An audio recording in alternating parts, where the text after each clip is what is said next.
This is Jitendra. I'm going to discuss about the circular flow of income.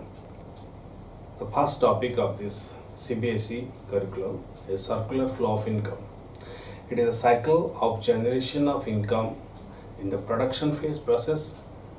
It's of the distribution among the factors of production, and finally it moves in between household to firm in the form of consumption expenditure. This is the actual meaning of the circular flow of income. There are three phases through which the income moves from one sector to another. They are generation phase, that is known as the production phase; distribution phase, that is known as income phase; disposition, that is known as the expenditure phase. Under the generation phase, all the factor services are accumulated by the production units in order to produce goods and services. That accumulation of the goods and services generate the income among the factor services. Secondly, the income, whatever it is generated in the production, that is distributed among the different incomes, and that income is generated in the production phase is distributed among different type of factor services. And finally, the disposition phase is the expenditure phase, and it is the phase in which the earned incomes are spending by the household in the form of spending.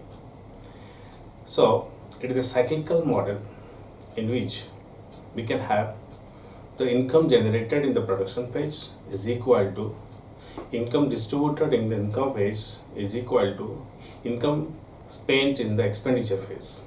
All incomes are equal each other on the basis of the assumption that there is no any leakages, there is no any injection in the economy. Now later on we discuss what is the injection, what is leakages. Injections are those factors which are increasing the capital flow, the money flow in the economy, and the leakages are those factors which are withdrawing the money from the circular flow of income.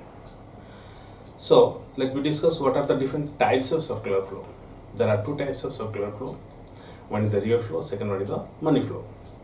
The real flow, it is the flow of goods and services between firm and household in real term, and it is also known as the physical flow.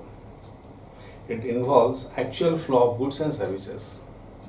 Similarly, under the money flow, we have it consists of flow of money in between the sectors, not in the real term. It is only the movement of the money. That's why it is known as the nominal flow. This money flow is otherwise known as the nominal flow. Why it is nominal? Because the value is not fixed, it is not the real term.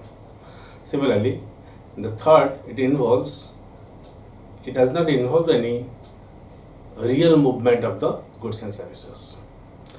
Let us discuss about circular flow in the simple economy.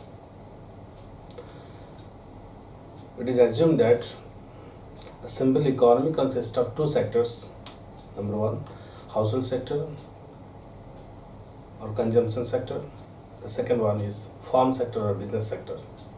Households are the owner of the factor services, whereas the farms are the producers of the goods and services. The diagram shows the movement of the money and the goods and services between the two sectors. There are two sectors, household sector and farm sector. The household sectors are the owner of the factor services which are provided to the farms, and the farms are producing goods and services and sending them again to the household. Similarly, on the basis of the factors of production, the farms are paying factor payments to the household as in the form of factor income for the household, and in return the households are consuming goods and services that is produced by the firms which are paying in the form of the consumption expenditure.